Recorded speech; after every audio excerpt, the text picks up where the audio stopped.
So it's been 25 years we've had of a Scottish Parliament, and this is the biggest crisis it has faced. And it's really a crisis caused by poor politics by the leadership of the SNP.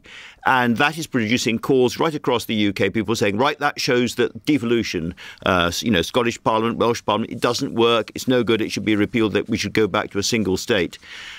I would just say, if we applied the same lessons to Westminster, would we really be saying that because of what happened under Liz Truss or Boris Johnson, Westminster had failed and we should abolish Parliament? No, we would not. And I think in the same way, Scottish politics will find a way through this. It's going to be very tense, very interesting, sort of a white-knuckle ride for the next few days. But I do think democracies repair themselves, and that's what's going on right now in Edinburgh. I was hearing one commentator in Scotland just after that announcement saying that the problem with Humza Yousaf is he was more of a follower than a leader. Would you agree with that? I would agree with that. I think, there's nobody that I can find across the spectrum who doesn't quite like Humza Yousaf. He's a very, very nice guy, a very sincere guy, and friendly, and he speaks quite well. But he finds it very, very hard sometimes to make his mind up, and he finds it very hard to make lasting alliances across the spectrum. And I think at the heart of this, there is a lesson for everybody in the UK, which is that he, because of the alliance with the Scottish Greens, was pushed into positions and took positions which are really not held by the Scottish middle classes themselves. The SNP is a very, very broad coalition in terms of social politics and so forth. It has social conservatives, small business people, natural conservatives with a small c, running right through to quite radical people. And under Humza Yousaf, it was taking positions, for instance, great hostility to the Cass report, very, very strong support for trans rights, very strong support for a fast move to net zero, quite strong support for a new hate speech, getting rid of jury trials in rape cases, all sorts of quite radical propositions. And frankly, the middle classes were not there. And I think the same is true of England as well. And I think, therefore, the Labour leadership shouldn't just be dancing up and down with delight. They should be looking and thinking, do you know what? There are lessons here for us. Just don't push it too fast, too hard. Yeah, well, I'm glad you went on to that. And just before we elaborate on that last point, I mean, the SNP wouldn't have got the electoral success it has had in the last, 10, 15 years or so, without that broad appeal, would it? Has it just narrowed itself to the point of perhaps not extinction, but extinction of this incarnation, I guess? Well, on the thing that really holds everyone together, which is the importance of an independent, a fully independent Scotland, they'd come down a blind alley because after the first big referendum, which they lost, albeit narrowly, there was a promise there wouldn't be another one for a generation or 25 years. And they've been desperate to find a way for another referendum before that. And so far, they haven't found one that would be legal.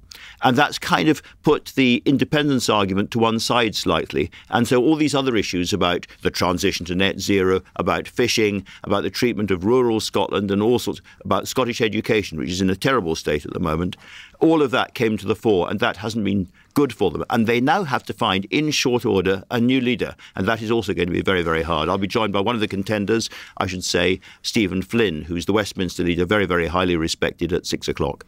Who has found various ways of not saying, I want to be leader, because of his position in Westminster, so far. So far. He's in the wrong parliament. I mean, basically these days, if you want to be leader of the Scottish National Party, you need a seat in the Scottish Parliament. Yeah. And he's a very, very practiced, very effective performer, but in the Westminster Parliament. And to go back to what you said about Labour not jumping up and down too soon about this and perhaps having some lessons to take from Humza Yousaf's and the SNP's recent experience, I examined on Friday with callers here to the programme the degree to which moving away from that sort of centre ground of politics almost always brings people unstuck. Is that the lesson Labour needs to look at? I think it is. I mean, in the end, the Labour Party across the UK, like the SNP in Scotland, is a broad coalition of views. It's got people of very, very radical views, and it's got people of relatively conservative views as well. And you can't lose too many of them from one side or the other. It's always an awkward problem. And, Humza Yousaf was losing people from one side and not from the other. And the Labour Party has to think very hard. As I say, you govern successfully in a sort of mainstream spectrum of opinion. And you can't go you can lead opinion, but you can't lead it too far, too fast. It's not going to be a cakewalk, is it, for Labour to necessarily, hoover up all of the votes it lost in Scotland, a decade or so ago? It's not going to be as straightforward, is it? Looking at the polls, Labour are going to win, you'd think, about another 20 or so seats in Scotland, maybe more than that. And that's crucial in UK terms because that could be the difference between a majority Labour government and not a majority Labour government. So Scotland and Labour are tied together. It's really important for Labour. But there's a quirk here, Shelagh, which is that we've got 2 votes of confidence in the Scottish Parliament coming up this week, probably. And one of them is a vote of confidence in the Scottish government in total, the SNP government in total. Now, that's going to be very tight because the SNP has only a majority of 1 in that parliament, 63 against 65, I think it is. And if they lost that, if all the minority parties, including Alba, came together, not necessarily likely, and defeated the SNP, we'd be into a general election in Scotland. And looking at the polls again, there would be a likelihood then that would result in another minority government in Scotland, but in this case, a Labour minority government led by Anas Sarwar. And that would inevitably be a bit sticky, a bit messy. And if I was Keir Starmer, I wouldn't necessarily want that to be, as it were, the backdrop to a UK general election. That could cause him more problems than it could solve. Tell me why. Well, because any minority government, particularly in a kind of fractious and inflamed polity that Scotland is at the moment, is going to run into troubles. Labour would find it also very hard to make alliances. Would they make alliances with the Greens? I kind of doubt it. Would they make alliances with the Liberal Democrats? Perhaps. But they need to find alliances, maybe even with the Scottish Tories. And all of that would be controversial, and every misstep by Labour in Scotland would be amplified and put at the doorstep of Keir Starmer. So he would be suddenly dealing with a difficult situation in Scotland, which was part of his own making, or his party's own making.